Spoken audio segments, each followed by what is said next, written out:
नमस्कार दोस्तों, मेरा नाम है मनीष कुमार सिंह और आप देख रहे हैं 4 PM महाराष्ट्र। दोस्तों, अगर ये विधानसभा चुनाव नहीं होते तो यकीन मानिए बीजेपी के नेता और महायुति के नेता अब तक झगड़ लिए होते। जी हाँ दोस्तों, ये मैं इसलिए कह रहा हूँ क्योंकि जो दो खबरें मैं आपको बताने वाला हूँ वो दो खबरें आप सुनेंगे तो आप भी यही कहेंगे, क्योंकि चुनाव है सर पर और ऐसे में कोई गलत मैसेज न जाए लोगों को, इसीलिए सब कुछ संभाल के किया जा रहा है। यकीन मानिए अगर चुनाव नहीं होता, मैं फिर से कह रहा हूँ, तो अब तक महायुति के नेता आपस में झगड़ चुके होते। कारण है, अभी हाल ही में आपने सुना होगा कि मानखुर्द से कैसे अजीत पवार को बीजेपी की तरफ से बार-बार मना करने के बावजूद नवाब मलिक को अजीत पवार ने वहां से टिकट दे दिया। अब इसके बाद देवेंद्र फडणवीस का उस पर बयान आया है हाल में। उन्होंने कहा कि जो कुछ भी अजीत पवार ने किया है वो बिल्कुल ठीक नहीं किया है। हमने लगातार उन्हें मना किया, लेकिन इसके बावजूद भी जो हुआ है वो बिल्कुल भी ठीक नहीं है। ये क्लियर देवेंद्र फडणवीस कहते नजर आ रहे हैं। अब इसके दो मायने हो सकते हैं, या तो जब मीटिंग चल रही थी, बहुत सारी बैठकें हो रही थी, तो हो सकता हो कि बीजेपी का स्टैंड ये हो कि हम लगातार विरोध करते रहेंगे, लेकिन आप अपना वो उम्मीदवार उतारिए जो आपको लगता हो कि वो जीत के आ सकता है। वरना इतना कुछ होने के बावजूद अजीत पवार तो हमेशा ही बीजेपी की सुनते रहे हैं। उन्हीं की सुन करके तो अजीत पवार जो है वो अपनी पार्टी से, एनसीपी से अलग होकर यहाँ आकर सरकार बन गए, डेप्यूटी सीएम बन गए। खैर, अब पर्दे की बात जो भी हो, लेकिन ऊपर ऊपर से ये नजर आ रहा है कि बीजेपी के नेता जो है वो अजीत पवार से अच्छे खासे नाराज चल रहे हैं, वो भी सीनियर नेता, प्रमुख नेता जो है। दूसरी खबर मैं आपको बता दूं दोस्तों, दूसरी खबर है एकनाथ शिंदे और बीजेपी को लेकर। एकनाथ शिंदे माहिम सीट से उन्होंने सदा सरवर को खड़ा किया था। बीजेपी की तरफ से लाख ये बताया गया कि आप वहां से, जो महाराष्ट्र के बीजेपी के नेता, उन्होंने कहा कि वहां से आप उम्मीदवार मत खड़ा करिए, ना ही हमने किया नहीं आप करिए, वहां से राज ठाकरे के जो बेटे हैं अमित ठाकरे वो खड़े हैं और हम उनको सपोर्ट करेंगे। लेकिन एकनाथ शिंदे नहीं माने, बल्कि उन्होंने तो कोई और सीट सजेस्ट की थी। ज्यादा मुझे याद आ रहा है कुछ भांडुप या कहीं की सीट उन्होंने कही कि वहां से उन्हें खड़ा कर दीजिए, वहां पर तो मायावती का कोई विधायक भी नहीं है। लेकिन राज ठाकरे ये चाहते थे, क्योंकि वो माहिम सीट से लड़े, जहां पर राज ठाकरे रहते हैं, उनका जहां से आवास है वो इस एरिया में आता है, तो इसीलिए अमित ठाकरे को वहां से खड़ा किया गया। अब कई सारे बीजेपी के नेताओं ने इसका विरोध किया, एकनाथ शिंदे का विरोध किया। अब एकनाथ शिंदे की तरफ से ये खबर आ रही है कि एकनाथ शिंदे ने बीजेपी के आला कमान से इनकी शिकायत कर दी है। महाराष्ट्र के जो सीनियर नेता है, प्रमुख नेता है, उनके कई सारे नेताओं की शिकायत की है कि गठबंधन धर्म का पालन महाराष्ट्र में बीजेपी के नेताओं द्वारा नहीं किया जा रहा, क्योंकि कुछ बीजेपी के नेता हैं जो ये चाह रहे थे कि राज ठाकरे के बेटे अमित ठाकरे के खिलाफ कोई भी उम्मीदवार महायुति से ना उतरे और बीजेपी जो है वो फुल सपोर्ट करे अमित ठाकरे का, ताकि वो वहां से जीते। लेकिन एकनाथ शिंदे जो है वो नहीं माने, उन्होंने अपना उम्मीदवार खड़ा किया। और अब जब उन्होंने आला कमान से शिकायत की है, तो अब सुनने में आ रहा है कि बीजेपी के नेताओं के सुर बदल गए हैं। अब वो कह रहे हैं कि हमारा नेता जो है वो सदा सरवरकन है और वो जो है महायुति के उम्मीदवार हैं, वहां से खड़े हैं।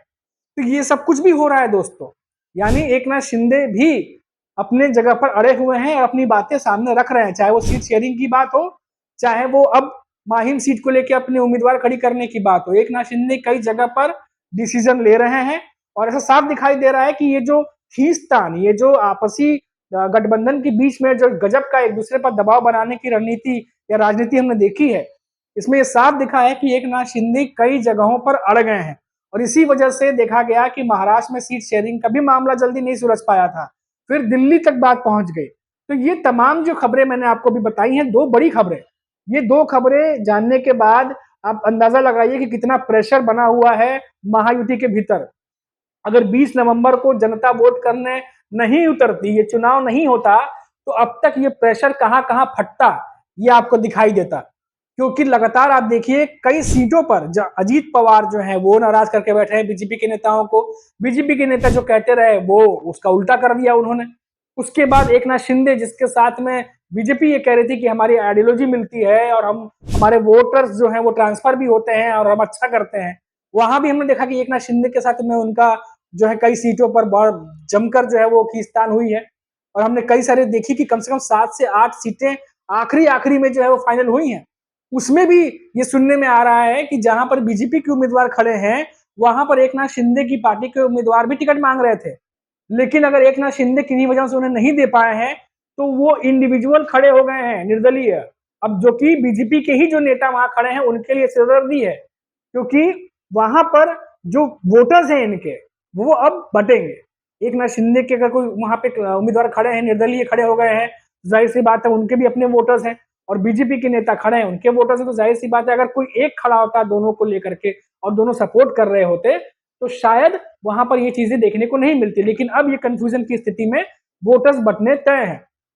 तो ये दोनों खबरें दोस्तों जो मैंने आपको बताई हैं, इससे ये साफ जाहिर है कि महायुति के भीतर, खासकर बीजेपी के भीतर घमासान मचा हुआ है, और कई जगहों पर वो जो बात मनवाना चाह रहे हैं और जो कहना चाह रहे हैं, वो कई बार यहाँ की क्षेत्रीय जो पार्टियां हैं, जो प्रमुख नेता हैं, वो नहीं मान रहे, और इसी की वजह से बीजेपी को कई जगह पर देखा गया कि खींचतान का सामना करना पड़ा।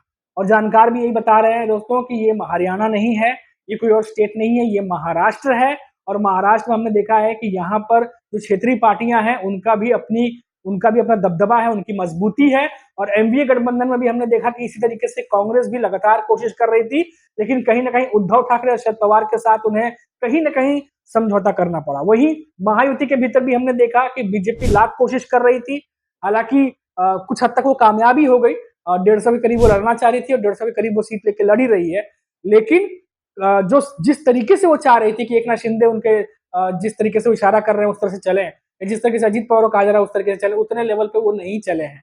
अब खैर मामला जो भी हो, अब आने वाला वक्त क्योंकि चुनाव नजदीक है, और ऐसे में तमाम कोशिशें मायावती की तरफ से की जा रही हैं कि आपसी जो खींचतान है, जो आपस में एक दूसरे के खिलाफ जो मन में भरा पड़ा उसको दबा के रखा जाए, एटलीस्ट कम से कम चुनाव तक, ताकि चुनाव तक माहौल जो है वो ना बिगड़े। वरना ये दोनों खबरें बहुत बड़ी है दोस्तों। एक तरफ देवेंद्र फडणवीस खुद कह रहे हैं कि अजीत पवार ने जो किया वो गलत किया, वो सही नहीं किया, जो रिपोर्ट्स आ रही हैं। दूसरा, एकनाथ शिंदे जो कि बीजेपी के ही नेताओं की शिकायत आलाकमान से कर देते हैं और कहते हैं कि गठबंधन धर्म का पालन नहीं हो रहा। तो आप समझ सकते हैं कि किस लेवल तक जो है वो खींचतान महायुति के भीतर जो है वो मचा हुआ है।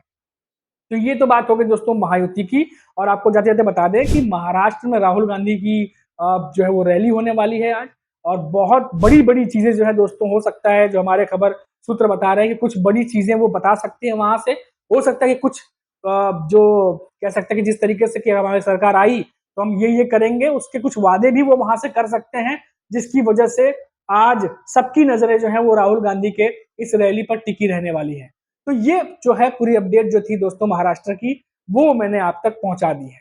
अभी फिलहाल सारे जो नेता है वो तमाम कैंपेन में और तमाम इंटरव्यूज में और क्या कह सकते हैं मीटिंग और बाकी चीजों में इन्वॉल्व है, क्योंकि उनको पता है कि बहुत समय बचा नहीं है, जो कुछ भी करना है ये 8-10 दिनों में ही करना है, और इसी के इर्द गिर्द सबकी रणनीति चल रही है। तो जो भी अपडेट आएगी दोस्तों, बड़ी अपडेट आएगी, वो हम आप तक लगातार पहुंचाते रहेंगे।